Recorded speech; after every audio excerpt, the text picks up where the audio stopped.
Welcome back, everyone, and welcome to the Dungeons of Fear and Hunger. Oh wait, cut that out. Fear and Hunger is a 2018 torture sim brought to you by the country that basically has those as a recognised national export at this point. Look, their former Prime Minister was said to LARP as a catgirl online, like I think this is just what having 2 hours of daylight does to people. That aside, the game did initially fly under the radar outside of RPG circles, but much like Plague, Economic Depression and Metal Gear Rising, it's been making somewhat of a comeback in the 2020s. It also represents everything I usually hate in a game, from JRPG combat to restricted saving with overly punishing deaths that make you lose hours of progress. Constant RNG dependent elements, to releasing with no widescreen support in current year +3. So, why don't I hate it? That would be the million silver coin question. The game is set in the Kingdom of Rondon, a northwesterly island within a strange real version of medieval Europe, taking place around the 1590s. Rondon being a fairly clear equivalent of late Tudor England, judging by the flags, name and guards looking like the average resident of Hull. We only get sparse information on the rest of the world, such as the eastern sanctuaries that are roughly the Middle East, and Vinland, North America, a mostly dark, barren continent filled with monsters and cannibalistic furries. Write your own jokes in the comments. So named by the Vikings of Oldagor, the Khmer Union, for the amount of wine one must consume to stay sane over there. You pick from one of 4 characters, all who have their own reasons for making the foolhardy journey into the dungeon, but in most cases this centres around a personal connection to an ex-mercenary leader named Lagarde, held prisoner deep within its depths. That is, with the exception of Kahara, who's mainly there for child support money. After naming your choice, their backstory is explained in a brief intro that allows you to pick some starting skills and gear. Some of these are clear in their function, but others you'll not understand until you've played a good deal more. Further, some choices will give you nothing, so I wouldn't worry too much about it. Your first characters are going to die, probably quickly, definitely horribly. On a visual level, the game looks It's an RPG Maker game and it looks like one. But the mood and overall art direction do a lot for it. The character and enemy portraits look good and go a long way to setting the creepy tone, despite the low fidelity of the environments. Sound effects are mostly on the basic side, but are nonetheless serviceable. The Irish Wolfhounds being a standout, but that's mainly from just how loud they are. This could just be down to bad audio mixing, but I suspect it's intentional, loud noises being one of the 2 natural human fears. The music again is more there to set tone and keep you on edge. It's mostly ambient stuff. Not particularly memorable, but it serves its purpose well. On the technical side, I did encounter a few bugs and a one-time soft lock, but mostly it was smooth. I still prefer if there was full widescreen. RPG Maker does support it after all. However, you don't notice it much in practice, presenting more of an issue on the editing level than anything else. Actually, maybe it's more of an opportunity. I did get some complaints on the last video that there was too long of talking without jokes, so I'll leave this here and try and boost my appeal with the zoomers. In terms of gameplay, it's best described as unforgiving. Wait around too long on the first screen and you'll be set upon by the extremely loud guard dogs! These are faster than you, outnumber you, and hit hard enough to down you within a few bites. On the second turn of attacking, they'll force you to call a coin toss to avoid instant death. Much of the game relies on luck in the form of these coin flips. Loot drops, dangerous attacks, and even saving lie under the uncaring tides of fate as that coin soars through the air. Are you feeling lucky? In this case, calling it wrong results in your immediate mauling to death. But at least it won't take long to get back to where you are. Later in the game you might not be so lucky. If you do manage to take them down, you'll still be injured, most likely bleeding, and infected on top of it. The infection, if not neutralised, will kill you in a few screen transitions. Oh, you don't have any of the limited green herbs needed to cure it? You don't know where any are because you've just started the game? Well, I don't really see how that's my problem. The bleeding, on the other hand, is far more forgiving, the blood loss leaving you with a single point of body. Better bandage it quickly, or you'll get done in by the next guard, tentacle monster, or stiff breeze you encounter. Again, this is the first screen of the game. Welcome to Fear and Hunger. Enjoy your stay. The game is best treated somewhat like a roguelike. Each run is a way to gain a better understanding and start the next in a stronger position. Once you actually enter the dungeon, either waltzing in through the front door or sneaking up through the basement, the game begins for real as its dark curse starts to take a hold. Outside of the fairly self-explanatory body, health, there are 2 others you need to manage, this being fear and hunger. You probably saw this coming. Hunger is quite straightforward. The need for mortal beings to consume to survive isn't something I need to explain, it really should have come with your genetics. Better meals restore more and are less likely to give you tapeworms. If you don't eat, you get weaker, first in combat, then your legs give out. At the point of starvation, your vision starts closing in to total blindness. And here you thought it'd be the chronic masturbation that did that in. Wait, no, we're not on that game yet. Fear is dictated by the mind stat, and it will always be decreasing. Like the darkness itself, its encroach upon your mind can be slowed a little by carrying a torch. Each character has their own randomly assigned phobia that will trigger on certain enemies, making them more vulnerable to damage and unable to evade attacks. These do vary in detriment, as ones like phasmophobia, phobia of ghosts, or necrophobia, phobia of the dead, don't have that many strong enemies that can trigger them, and most can just be run around instead of engaging. On the other hand, teratophobia, the phobia of scary monsters, wait, how is that one considered an irrational fear? Or erotophobia, the fear of sex, will trigger on some of the most common enemies, as the first thing lost with the degradation of your sanity is apparently the desire to not hang dong constantly. If mind drops to 0, you instead gain panophobia, a fear of everything. Mind is also your mana bar. Almost all skills and spells, besides talking, running away, or doing the enemy's job for them, require mind. Some enemies can even deal damage to this directly. Much like in real life, your sanity is best restored by binge drinking, but as was discovered by the Knights of Rondon in the Far East, giving opium to children is great. Additionally, that talk skill is going to be a trap 90% of the time. Most enemies will have little to say, that is if they can even talk at all. Do not mistake this game for Undertale. In Undertale, a cute little dog blocks your path. You can beat it to death, or pet it, maybe taking some inconsequential damage before you happily part ways. Here in Fear and Hunger, we have the local torturer trying to shiv you in a blood-soaked prison backroom. Nonetheless, he can be talked down from the atrocities he wishes to commit on you by ratting out where another potential victim is, who he'll then saw the legs off of. There are some you can talk down from fighting you or recruit, but most of the time all you're doing is giving them a free turn to hack off another one of your limbs. Oi, hey, I'm warning you. Gathering items to manage these stats is your main minute-to-minute goal. However, what you get is random, and you'll never know if you'll get exactly what you're looking for. If you can get the right ingredients, then you can craft meals that restore far more than the sum of its parts, or dive into alchemy to make potions that heal more, destroy obstacles, or negate poison. However, crafting anything besides the basic torches is locked behind getting the right cooking almanac or alchemical tome, which, like most things in the game, are locked behind RNG. This time from bookshelves. Outside of unique items found behind quests, bookshelves contain the best loot in the game. Sometimes it's just stuff that expands the lore, effectively useless to anyone not running a lore channel, but you can also gather books that directly grant you extra skills, spells, or save slots. One use only though. If you're truly lucky, you can land yourself a blank scroll. These also require a quill to use, but once you have it, you can quickly bend the whims of the world back to your will. Seriously, I'll get back to them later, but they're equivalent to having a single use of the developer debug terminal. Importantly, there is another way to tip the scales of fate in your favour. Anytime you're asked to call a coin toss, you can hold down Shift to use one of your lucky coins as well, upping you from a 50-50 to a 75% chance of success. You get 2 of them, but hey, if you're lucky, maybe you can find more of them. The combat at first glance is standard JRPG affair, instantly recognisable from the interface alone, but there is one fairly major difference you've probably noticed by now. Dismemberment is the name of the game. Any poorly attached limb, tentacle or genital can and will be sliced off at a moment's notice. You may be able to heal health damage, but well, I hope that wasn't your good arm, as she ain't coming back. You do always get the first turn in combat, and can aim for any limb, except the head, without penalty. Many enemies will be downgraded from imminent painful death to merely dangerous with the simple application of drastic non-consensual weight loss, but others will still remain 86% combat effective. Aiming for the head then would seem to be the better option, as with only minor exceptions, this will put something down straight away, but excluding those with oversized heads, it's a lot harder to hit and leaves you open for radical height reduction. Through experimental observation, I can say with some certainty that most people find it much harder to run away from something if they lack the legs upon which to do so. Let's run through a working example of combat. Here we have Sir Arthur, proud knight and future king of Rondon. While out travelling with his noble squire, he has encountered a ruffian in the form of the Black Knight.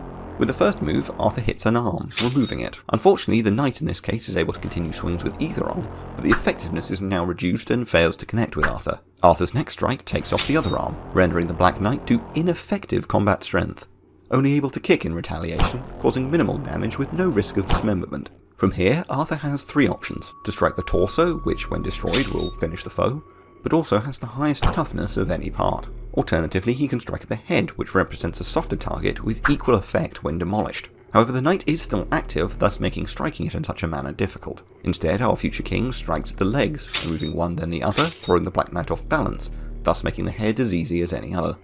This basic flow will work for many an enemy you encounter, but remember to stay flexible. Treat each encounter like a puzzle, and don't be afraid to use all you have at your disposal. There is no such thing as experience in Fear and Hunger, other than what you personally gain by playing, by which I mean your character will never level up, remaining on the measly 100 points of body until you either prevail or perish. Actually, your total can be changed in one manner. If you get hit by a blunt object, this can cause a fracture, permanently reducing your total body. This, combined with the fact many enemies drop nothing on death, means most of the time you're simply better off avoiding the fight altogether. Some enemies will leave you alone if you don't touch them, and most others have a limited field of vision. The easiest way to know if they've spotted you is listening out for someone taking a hammer to the G1 key of a poorly tuned piano. If you're heading deeper, then you're going in the right way, but if you need a hint for direction, look for this lever. I'll be keeping spoilers light for now, but if you want to go in mostly blind, now's the time. I've given you enough to at least not immediately eat shit. Otherwise, I'll give proper spoiler warnings before I get into late game and endings. Sired to a false god and virgin mother, the reputation of the miracle child Almir spread quickly throughout Jataya. As the man grew older, his way with words and passionate teachings drew many to his side. Together with the 12 most trusted of his apostles, they would begin to forge a new order for the twisted world of sultans and kings. Alas, they would not have it be so, and slew the man, his body nailed upon a wooden truss, spread-eagled for the crows to pick and masses to gawk at. Upon the dawn of the third day, the 11 apostles would be overjoyed as out of the sun walked Almir anew. He spoke of the city of the gods, and how he had left all the tainted parts of humanity behind, but most of all of the righteous wrath he would now rain upon the kings. From the Book of Alamir by the Holy Church of Rondon. Many now doubt if he was ever a man, but that was all so long ago now. Of all the playable characters, the one with the closest connection to Lagarde is Dars. Both had been members of the mercenary band known as the Knights of the Midnight Sun, a small but elite force that had performed successfully across Europa, from the frozen north of Oldegar to the Crusades under the harsh sun of Jataya. Devalk was Lagarde's first lieutenant, but beyond that was deeply in love with her commander. When the Knights of the Midnight Sun were led into a trap and slaughtered, she set out to rescue her beloved. As a character, she's one of the strongest, starting with heavy armour and strong offensive options, such as fast dance that lets her take 2 actions a round, and being the only one that can start with arm or leg guards. These rare items completely prevent the relevant limbs from being hacked off in combat. Only one can be worn at a time though. She's a great choice for your first few runs. The Dark Priest Enki had received visions from the gods that told him of a man, imprisoned at the bottom of a distant dungeon, fated to usher in a new age, and so he too delved into the dungeons of Fear and Hunger. He sits at the other end of the scale to Dark, a feeble-bodied Dark Priest completely unable to equip heavy armour or hold 2-handed weapons in his little twink arms. As most do, he compensates by calling his bigger mates to beat their ass, and by tapping into the dark magic of the old gods to explode their testicles remotely. He's able to start with necromancy or pyromancy. When in a pit of hate and monsters, the ability to raise the Bone Brigade to fight alongside you is an invaluable one. Not only do they provide an extra 100 body points to chew through, but suffer no mind or hunger degradation to worry about. The Bony Boy Beat Squad attack on their own, so it can be harder to target specific parts of an enemy you want, but they can use stronger weapons than him. Extra damage is extra damage at the end of the day. Don't look a gift horse in the mouth, even if it is lacking skin. Necromancy is a great choice for new players. You can also raise ghouls, but I found it harder to come up with good alliteration for them, and they're just not as good. Rangenwalder entered the dungeon for very different reasons. He too sought Lagarde, but not for rescue. Rangenwalder wanted the man dead. He had been a Viking of Oldegar, journeying as far as Vinland. The harsh conditions of the desolate place and the long voyages made him a true survivor, acknowledging the uncivil means required of one. Well, that's dinner sorted. You can also start with a bow. This can be used like any other weapon in combat, but additionally, if you find iron arrows, this can be used in the overworld, killing or maiming enemies without a chance for retaliation. He returned with much from Vinland, but not long had he been back before, while out hunting, he bore witness to a macabre scene. His village slaughtered, little left besides the traces of who had done this. The Knights of the Midnight Sun. He would see to him personally. Kahara. A man born in the same land as the ascended god Almir had been nearly 1600 years ago. The god's love would seem far from Kahara, and his hard life led him to the criminal underworld, drifting for most of his life till he found himself in Rondon. His pursuit of coin and pleasure landed him with a final job: to rescue a man from the dungeons of fear and hunger. A good job. So good, in fact, that he could retire off it. So what was the catch? Kahara has some of the best utility skills, being able to steal in combat for extra and potentially rare items, or pick locks, allowing him to get through many doors others would need to try and break down or hunt for keys. These keys are also a random drop, so others may never get through that door. One is always guaranteed in this chest, but that chest isn't always guaranteed to be here. He also gains easy access to On Guard, that is used much like Rangenwalder's bow, in this case letting you gain an extra round at the start of combat. This is not one you can start with though. You'll need soul gems, another random drop that function as your skill progression. These can be spent at a hexen to curse your weapons to deal extra damage and kill ghosts, or gain extra skills. Which you have available depends on the soul of your character. For skills on the right half, these require affinity with the old gods. Remember this from Enki's character creation? Now you know what it means. These can be raised in other ways too, the simplest being Olmir. Being literally Jesus, you can gain affinity with him just by praying. Also, I don't know how to describe it, but the hexen just controls awfully. Probably doesn't come across too well in video. Love is a beautiful thing, as it is love that gives birth to life. So it was at the dawn of time the great mother Sylvian would create man, a thing for her boundless love to flow upon. The cornucopia of her affection flowed like rain upon her children, soothing their souls and healing their hurt.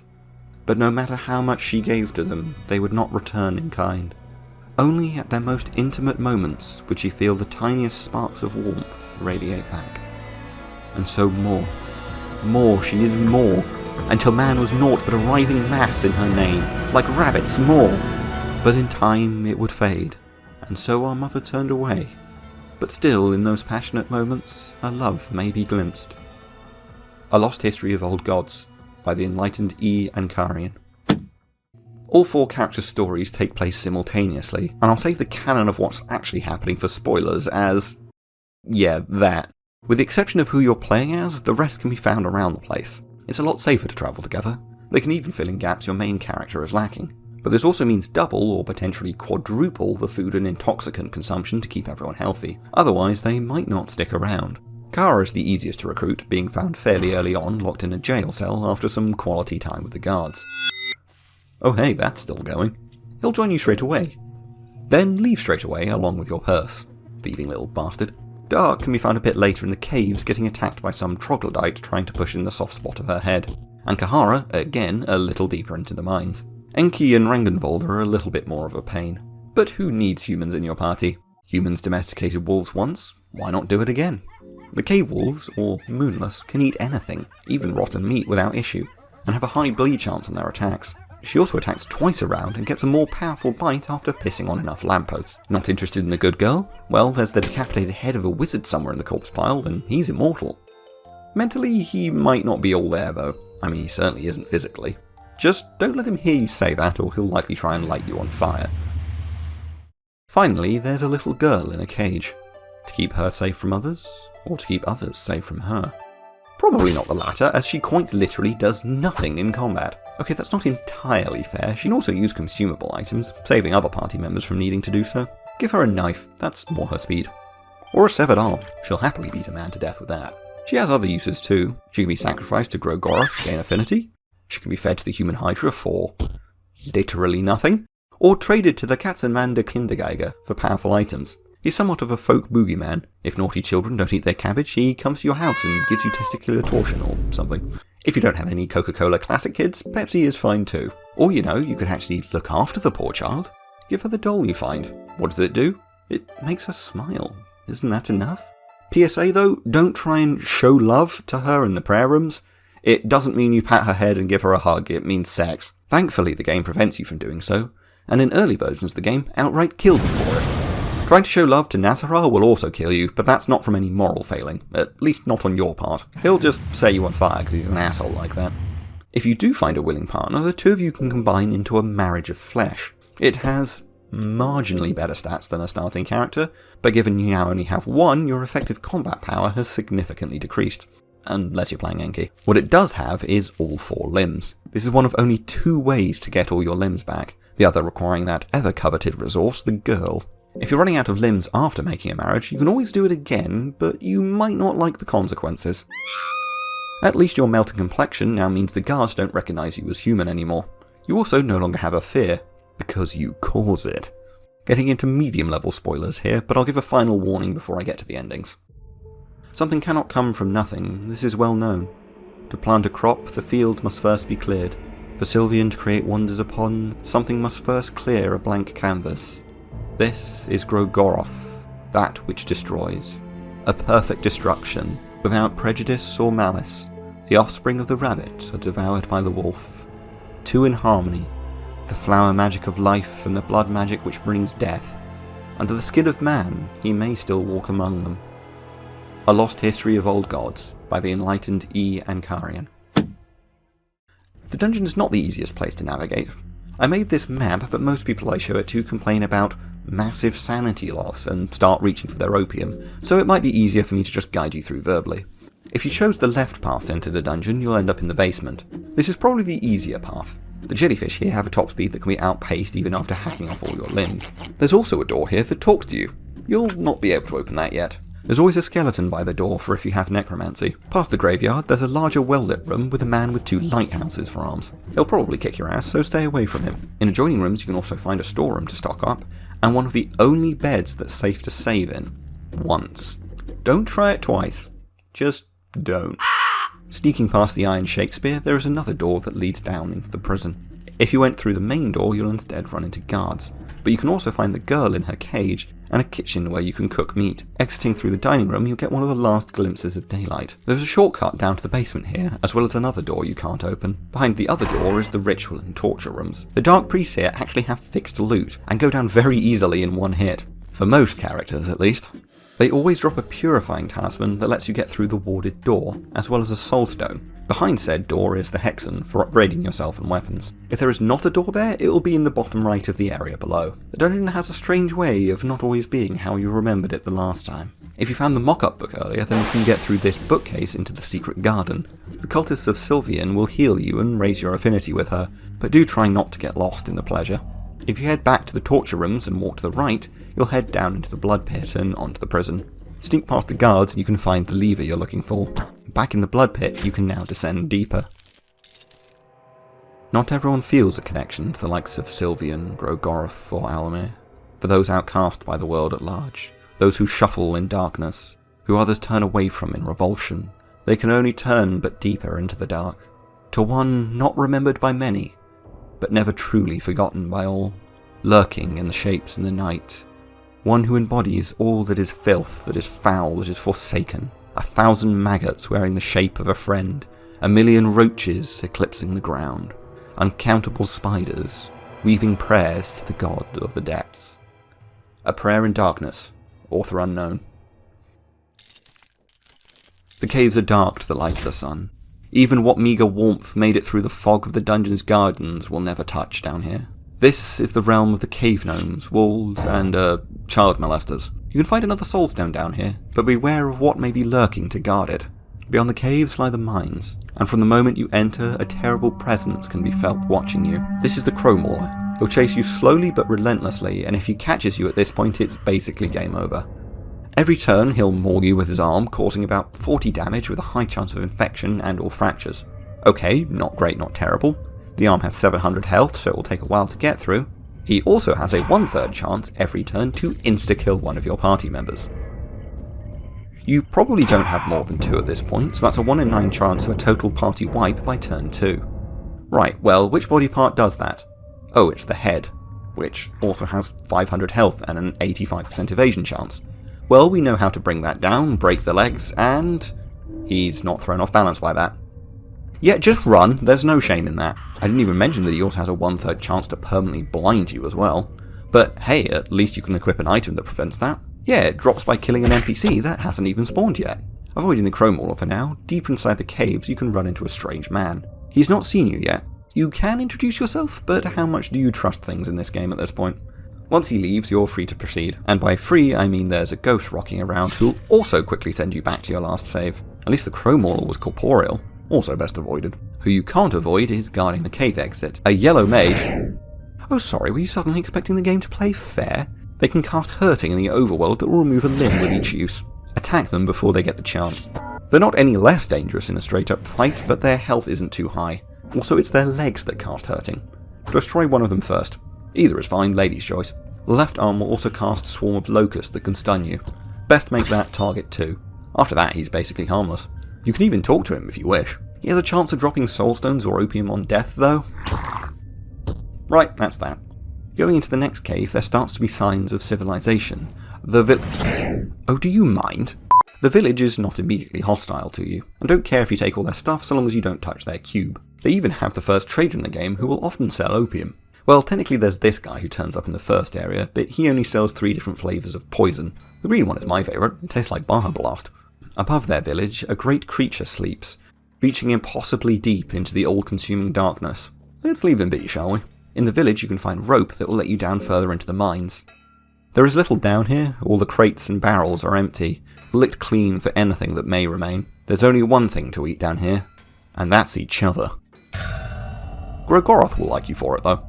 Further in you can find a sword, its blade sunk deep into the walls of the cave, its handle carved ornately, clearly a blade of great craftsmanship. And it's just sitting there. You could yank it out, but it does seem to be structural at this point. Pulling it out would bring the whole place down on top of you. Best to leave it for now. We're close to our goal. We just have to get past the ghosts. Steady, steady, and... Oh, sorry, left the volume a bit high on that one. But I didn't want you to miss the final spoiler warning. Heavy spoilers from here out. Skip to here, or better yet, go play the game yourself. It's dirt cheap even off sale. Okay, that's it, you've lost arm privileges. You do understand you brought this on yourself. Fear and Hunger has many endings, and once you've started, there's no leaving till you've achieved what you set out to do or perished. Unless you can find a hidden escape. But as you learn, and with the right luck, maybe you can achieve what you came here to do. Or maybe more. For Devalk and Kahara, all they wanted was to find Le'garde. But by the time you've emerged from the mines, snuck past or managed to best the elite guards of his cell, you'll have found Le'garde. Dead. His throat cut and blood spilled from his limp body across the cell. Your mission failed. Nothing to do now but leave. But what if you were faster? Taking everything you knew and making straight for him? Well, whether he's alive depends on one thing and one thing only. The age of your save file. If it's more than 30 minutes, he's dead. Less, and he's still holding it together. This includes time spent in the character creation dialogue. But don't skip this, as if you take certain options you can gain the dash ability, doubling your movement speed. Not only does this mean you can get to Le'garde's cell faster, but it also makes you faster than just about all enemies except the dogs, and honestly making the game a good deal easier. You want to be picking options that are about running away? If you've chosen something previously and it gave you nothing, you were probably on the right track. It's invaluable. But if you lose a leg, or take too big of a fall, you'll lose this skill. Conversely, if you did not take it, say if you wanted Necromancy on Enki instead, then you don't need both legs. Feel free to drop it off in combat guilt-free, or cut it off with a bone saw if it doesn't match your feng shui. No matter how you do it, if you make it to him in time, Le'garde is saved, and you can escort him out the front of the dungeon, netting you the escape ending. However, he seems to want to stay. Le'garde is one of the best party members you can get. Able to use all weapons and armour, he's a strong fighter. He starts with the skill Leg Sweep, which is only usable if you have a one-handed weapon, but if you do, it'll instantly destroy anything that can conceivably be called a leg. I say conceivably, as all doors in the game are legs. Maybe this is a succubus situation where that was the most readily available building material, but more likely it's just a quirk of programming. In practice it means any door you can try and break down will be destroyed instantly, including this one. You remember this one, it's the one that talked to you. Normally you need to somehow defeat the Crow Mauler to get in, but with Le'garde in tow, as good a skeleton key as any. This gets you Soul Edge, an accursed blade and one of the strongest weapons in the game. Just one minor issue. It talks and craves to be fed blood. Wait, are they not all supposed to do this? The only party member strong enough to withstand its effects is Le'garde, who will stoically shoulder the burden. Skeletons can also use it as they lack the mind needed for mind control. Nas'Ara could probably resist this too, but he has other issues preventing him from using it. If you didn't already steal the Cave Dweller's cube, you'll need to grab that now. Make sure to get any final trading done before you turn them against you. Just past Le'garde's cell is a door that cannot be broken down. Using the cube is the only way to progress. Dark tombs lie within, ghouls slithering from the walls and more dangerous monsters lurking in the shadows. The way is blocked, but winding through the catacombs, the entrance lies before you.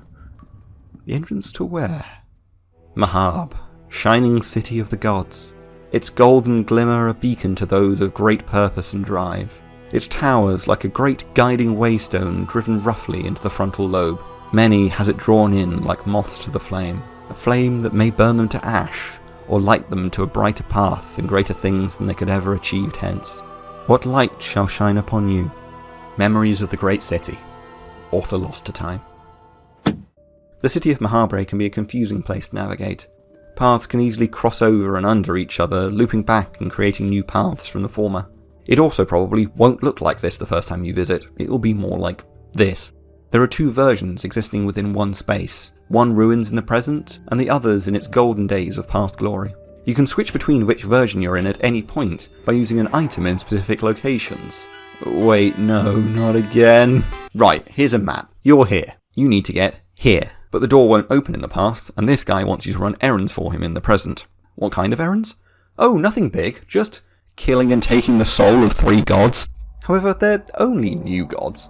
Their power is great, but nothing on the unconquerable might of the old gods. I've not even capitalised the G in their god, a difference that definitely works and is noticeable in a non-written media like this. The easiest is Nilvan, a holder of the Endless Soul, same as Kahara. Her soul can be found at the top of the Tower of the Endless, here. In the present, this is the only bed that is 100% safe to sleep in. In the past, something haunts your dreams. Before you lies history, that which sits at the core of each character. The visions received by Enki, the unborn child of Kahara, the slaughter of Rangenwalder's people. Within the cabin, an old spinster sits spinning at a wheel. You know better than to trust this kind of thing. Fast dance, fire, poison, whatever you've got, and there we go, that's more of what you'd expect. Her feet are not that dangerous, but her arms are vicious and will coin flip you on the 3rd turn if not destroyed. It even has a unique sprite of having ripped off your face. Lovely! Once it's down, Nilvan will offer you her soul willingly. 1 down, 2 to go.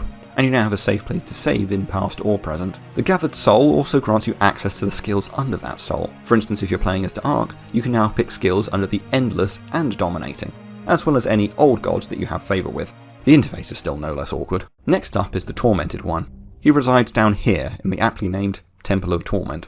But there's a few things to stock up on before challenging him. Firstly, infection cures. Green herb's the best for this, but if not, there is a reusable item that cures infection. Well, maybe cures is the wrong word. Look, penicillin isn't going to be discovered for another 3.5 centuries, this is the best you've got right now.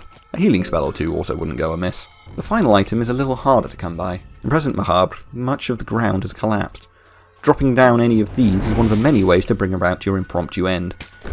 But this one, right here, leads somewhere special. An altar sits before you and requires a steep price. 4 limbs.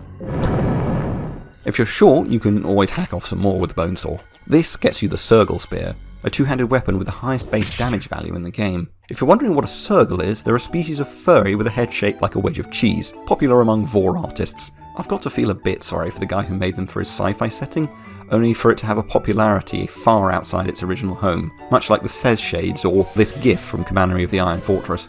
Like I'd never heard of Villas before researching this video. The Furry Wiki has a section picked out in bold stating, "They do not have human breasts!" Which, yeah, I'm sure the artists will keep to that. Also, that the violent and sexually deviant nature of a particular Sergal has led to very harmful stereotypes for all Sergals. I think they just hate to see a girl boss winning. We here stand by our murderous queen. Sorry, I'm getting off track. In-game, they live over in Vinland. The spear is great, but no good if you're down 1 arm or just too weak to carry it. It's nice and all, but not why we're here. To the left of the altar is the Lab of Nasra. In it, we can make a cloned husk. Heading up to the left spits you out into the Temple of Torment. We need to be in the past, but luckily there's a lighthouse just outside of the temple. Heading back in, the temple writhes with life again. Just because they're chained up doesn't mean they won't try and fight you, just that they can't reach you easily. This is what we want, the Chains of Torment. Luckily we have a husk, or you'd need to sacrifice a party member instead. You've got to complete a minigame to increase both pains, made slightly harder by the Tormented One himself chasing you, although he does have a habit of getting stuck on the stairs. He's quite an easy fight, and that's because you don't actually kill him here, and you don't even need to fight him at all. Once the tormenting is complete, blood will flow throughout the temple. I'm not sure how there was this much in one person, but that's not really... Now the real fight can begin. Its first stage is not too hard. Use it like the first turn of Skin Granny to apply buffs like Fast Dance, and apply Poison, Fire and Bleed if you can.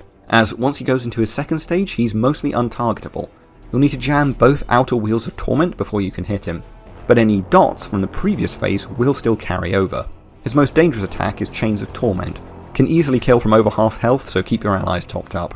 But overall, not too hard of a fight. 2 souls down, 1 remains. The final soul, of Valtelli the Enlightened One, can be found in the Grand Library here, but due to the city layout you'll need to circle back down here. On the way out you'll run into the White Angel. If you kill it, then using a soul stone will not grant you a lesser soul, but a named one. This can be equipped in the accessory slot and gives you an extra turn every round, much like Moonless, effectively doubling your damage output. There are various unique souls throughout the game. The White Angel is probably the strongest of these though. Valtelli requires much less prep, just needing to waltz in through the main door and solve a puzzle. The answer's this. There he is, and there he goes. His fight is fairly simple, and has one trick to beating it. For the love of Grogoth, destroy his right brain. His left brain does very little, and the yeah sure, we'll go with that, doesn't come into play until 4 turns in. The right brain on the other lobe can cast Black Orb and Hurting, lobotomise with extreme prejudice. After that, he's not that dangerous. The third eye can cast 5-point Palm Exploding Heart technique, which will kill you if the fight goes on for another 5 turns. If you're really worried, you can cure this with a Purifying Talisman. You'll probably have some, there's almost no other uses for them, although this does appear to be bugged in the current patch. With all souls gathered, you can return to the Guardian and present them to gain access to the King's Passage. Here you'll find Francois, the final of the new gods, old and withering. He'll give you a key to the place in the past, and wish you well in taking his life, for all the new gods are merely puppets of something greater. Back in the past, the King's Passage shines in all its glory. I'm sure there is a good reason the architect designed the floor to periodically spit out fire, but I cannot guess what that is. Provided you avoided conflagration, the final boss awaits, Francois the Dominating One. He's not to be trifled with. The right arm can dismember and the left casts. Both are priority targets. At 800 health each, they're not going to be going away too quickly either. In his second phase, he gains many unique spells. Do your best to heal and throw everything at him. He's the final battle. Hold nothing back. He's not inconquerable. As he falls, Lagarde makes for his golden throne. This is why he was here all along. Getting captured, tortured, rescued, all was part of his plan to prepare himself for this moment. An apotheosis to godhood. He sits upon the chair and vanishes.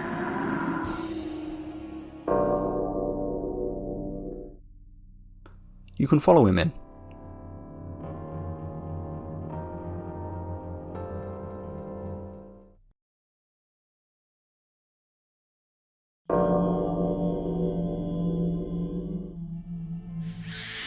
Within the strange other realm he can be found. Mere minutes for you, yet it seems centuries have passed for him. A new perfect body wrapped in yellow, replacing the battered and scarred one you'd seen leave a moment ago. You can offer your fealty, and he'll guide you out of the dungeon and mankind into a new age, granting you the prophecy ending. If you do not bring Lagarde, you can take the right of ascension for yourself, sitting upon the throne and bringing in a new age of your own, giving you the godhood ending. Endings A and B are also paired, much like that of C and D, but these require further action to be taken. Just before Lagarde's cell, there was a great dark heart beating. If you wish, you can take your blade to it, quieting its movements. Besides the cave dweller's village, the great ancient god of the depth quaked and shook, the god having long existed in a state betwixt life and death, at least as close as an old god can get to such. But with the severing of one of its external hearts, its roar can be felt throughout the dungeon. 2 more remain. Back in the secret gardens northeast, a pile of rubble blocked the way. With the application of explosives, it can be cleared. And if one can escape or defeat the dogs waiting on the other side, a great diseased tree stands, an opening in its withered trunk. This descends into the darkness of the thicket. Crawling with strange mumbling creatures and false walls, it can send lesser minds to madness. Its strange spores have spread into every crevice like a deep-rooted mould. With one exception, a singular clear path of ground with a queer sword at its centre. Not one of your open origins. Drawing it from the ground sets its old master hunting you. However, unlike other swords, the Eastern Sword comes pre-cursed. If equipped, it provides the best way of laying its master to rest. Upon doing so, the sword is purified, removing its curse, but restoring its full original strength, in the form of a massive 70% crit chance. Its damage is arguably higher than Miasma because of this. Also as a bonus, it doesn't try and make you kill your friends. Deeper yet into the thicket, the second heart of the god beats with its strange pulse. Take your new billion-folded Edonian steel, and take another lifeline from the weakening terror. Its final heart sits within Mahabra, in the same place that Francois had haunted from his throne of gold. The death throes of a god older than time echo. Returning to the village, the dead god sits with face frozen in morbid death throes, a final scream of pain. The only way is down. As you enter, its great jaw closes behind you. Even a dead god still holds enough power to trap you. The gauntlet ahead is not an easy one. The place is overrun with moonless guards, a marriage of flesh between a guard and a cave wolf. A marriage does require the consent of both parties under the blessing of Sylvian, so that raises some implications that would please Slaanesh. In practice, they're just a harder version of the guards, but at this point you'll probably have enough of a party that they're not too much of a threat. Same cannot be said for the Agarian pendulums. Touching them is a reset no matter what. And just because the game hates you, beyond them is a weak flaw that dumps you into a dead-end passage, with a crow mauler between you and the exit. Sorry, was that sounding a bit easy? He's got 2 heads now. That's a potential 2 party members insta-killed per turn. Just run. The final obstacle is a lizard in yellow mage robes, as dangerous as any mage, but with higher hit points and more limbs. All of these pale in comparison to what lies at the core of the Heart of Darkness. Grogoroth. Traces at least, for it has been long since the gods left mankind. Gods are beings of exacting purity, but as humanities grew, the ideal of what love and destruction warped and diverged. All that remains are traces of the gods. Like the still glowing embers of an extinguished fire, their warmth can still be felt, and they are more than enough to destroy a mere mortal, or a new god such as Nassarar. Hope you didn't plan to count on him, you're down to 3 party members now. The best you can hope for is to struggle on regardless. Your sheer determination enough to make the Traces pause from curiosity, to ask why you still fight when the end is inevitable. You do not escape the dungeon. For the final ending, the A ending, the same is required, but the girl must accompany you. Keep her sanity up, quiet her fear when it strikes, show what kindness you can in a place so utterly devoid of it.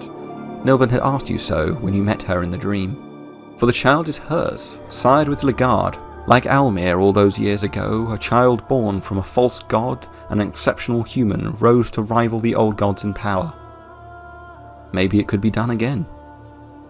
As the girl is brought to the Heart of Darkness, she peers out into the endless inky blackness, the dark something she had known for longer than she had memory of. Cruelty, suffering, pain, all without even the concept of hope. A perfect and pure fear ran through her delicate frame. Kahara approached, warning her to be careful so close to the edge. His words cut short as she dropped to the ground, screaming and convulsing, lashing out all around her. Her form shifting, extra limbs sprouting and receding, never retaining one silhouette for long, shifting through age, growing into a full woman, arms cracking like marble and falling to the side, while crimson tears streamed from her face. The marble skin splitting at the groin. Was this how women were? Was this her purpose? No. Yet again her body shifted, growing in size and power at a rate that hurt merely to witness. The forming god staring down at the specks before her, their tiny blades and spells like those that had tormented her in the dark cage, now almost imperceptible. Something lay on the ground next to them. A small knife. That had been hers. One of the only things that ever had. And beside it, a doll. Crude and dirty, but a feeling surrounded it. Something she didn't know. One she had not felt before. Was this kindness? Where was it from again? Those specks next to her, unlike all others she had known. Humanity? Was that it? It seemed further and further beneath her. The newborn god shifted one last time, almost all that could ever have hinted at her former shell discarded. She stared without eyes into theirs. The pure fear she had known reflected in their gaze, the toll on their mind more than they could bear. She looked away and they dropped to their knees, but still persisted fighting to hold on to their porcelain flicker lives that could shatter so easily. She acknowledged their suffering.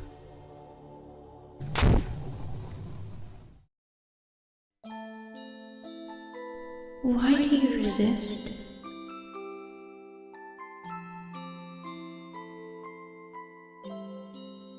The thought must have crossed your mind at some point.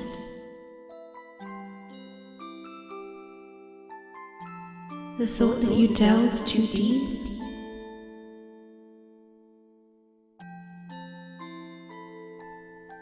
The thought that this would be a one-way trip.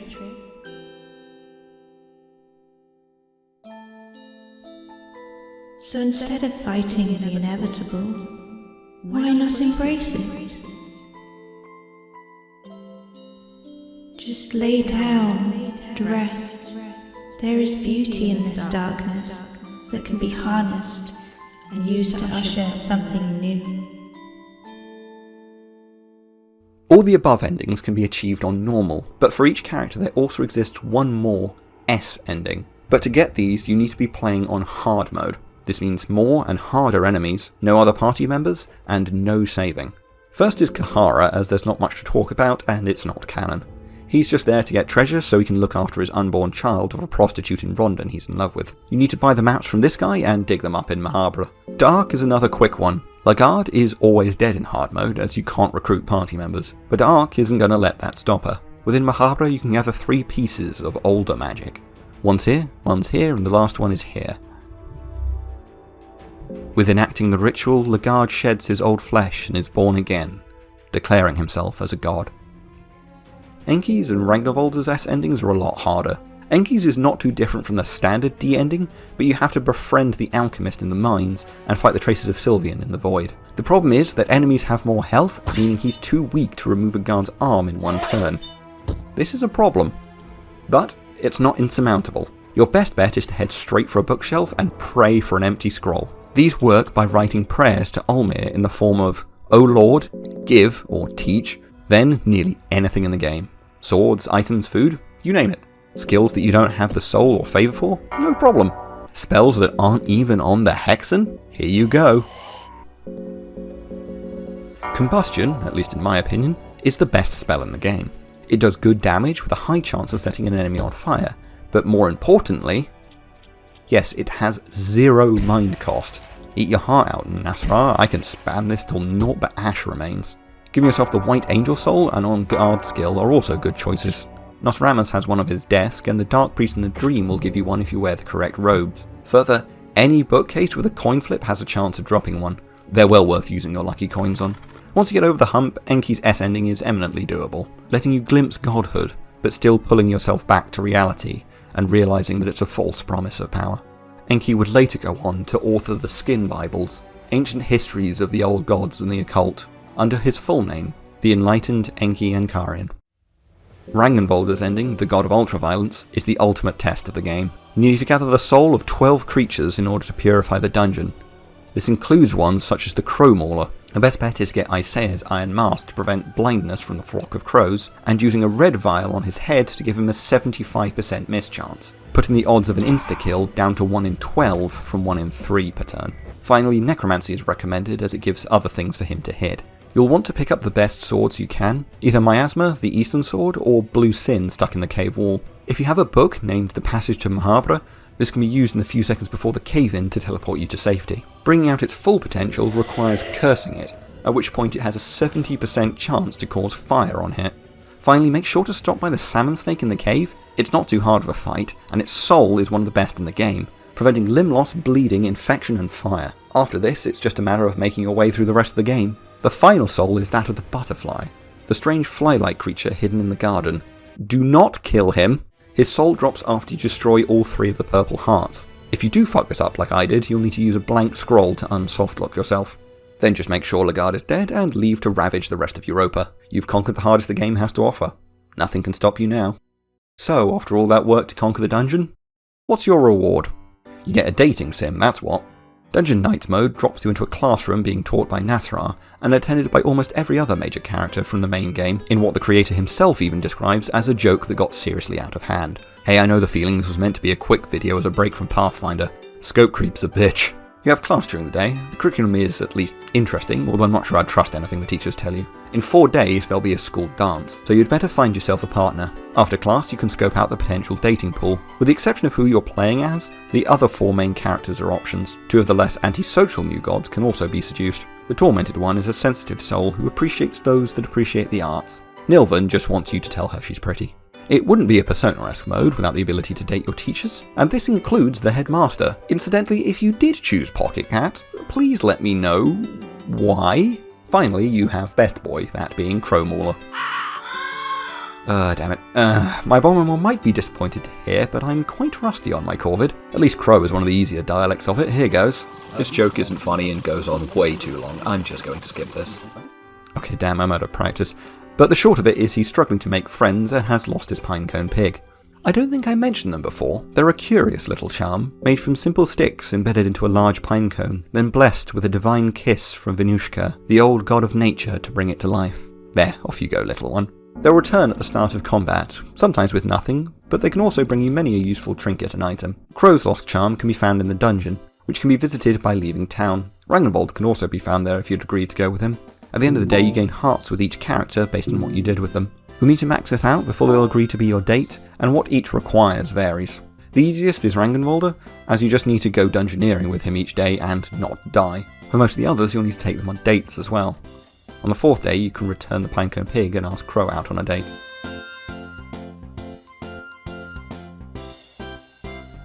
Oh, doing it again, as if once wasn't bad enough. Okay, I promise that last one sounds a lot more romantic in Corvid. When you're back in town, you can also go shopping for food, equipment, and furniture. The furniture has no in-game effect, but you wouldn't want to bring a guy back to a room that looks like this now, would you? On the final day, you can then ask out your chosen date, and hopefully they say yes. So given all the possible timelines and situations, what's the actual story? Given that a second game has been released, we can actually determine what canon looks like. Dungeon Knights is fairly obviously not canon, but of the other 9.5 endings, a few are canon, and quite a few are somewhat canon. The most clear being Enki's S ending. That's all in there. He glimpsed enlightenment and then went on to write the so-called Skin Bibles. Rangenwalder's S ending is mostly true. He did truly become a feared hunter of beasts. With one exception though. Though not possible on his S route, he did actually befriend Moonless, and she would go on to work alongside his descendants. And also started bulking at some point. Jesus girl, that natty. The other exception is the Crowmauler, who's still around in the 1940s. Although given Moonless is carrying miasma, he may have been defeated and just came back. The dungeon is a strange place. Neither of the E or D endings are canon, but at least one of C1, C2 or Devalk's S endings are. You could argue for whether Devalk found Legard alive and took him to Ascension, or found him dead and then performed the resurrection ritual. I suspect the latter, and I suspect it was Rangenwalder that killed him. Finally, Kahara, unfortunately, was likely the recipient of the A ending. He has many unique interactions with the girl, and as stated by the game's creator, Kahara's absence in Termina tells a story too. He likely heeded Nilvan's plea, doing his best to protect the girl, then perishing in the last act of mercy by the newborn god of fear and hunger. Finally, Nazra likely attempted the B ending on his own, as he's a charred corpse in Termina. Then again, the amount of fire magic he's throwing around, he might have just done it to himself by accident. If all this made you interested in the game, then I highly recommend picking up the second game, Termina. I'm serious, the whole thing is a bit more streamlined and polished, as well as having a clearer story and more distinct characters. And also, no randomised saving. I genuinely think it's the better choice to start with. They're also set hundreds of years apart, so you're not going to spoil the game by playing them out of order, and don't need to know anything from Fear and Hunger in order to play Termina. Once you've finished it, you can then go back and play 1 with greater context of what's to come. Or don't, I can't actually tell you what to do. If you can though, and I understand this may be harder than the game ever could be, convince a friend to get it with you. Having someone go into it at the same time who you can discuss your findings and strategies and ultimately share the joy of discovery with is an almost forgotten experience these days. Either way, thank you for watching. Thank you to Erasmus for the encounter art for Valk. I've linked her socials below, as well as the map I've made if you feel that Mind Scorch is actually of use. Additionally, the 3D models for the lucky coin I made can also be found on my Thingiverse. Link down as well. Next video will be the second half of Pathfinder Wrath of the Righteous. I hope to have it out by the end of the year. You really thought you'd have this out by Halloween, didn't you? That didn't really happen. Pathfinder hopefully Q1 of 2024. Behind the scenes stream will also not be this weekend, it will be the first weekend of January. If you're watching this later down the line, it'll be linked on screen here. You can follow me on Twitter or join the Discord if you want more updates, or just to hang out. Either way, until next time. Ooh, edged weapon. Someone could lose a limb. Yeah.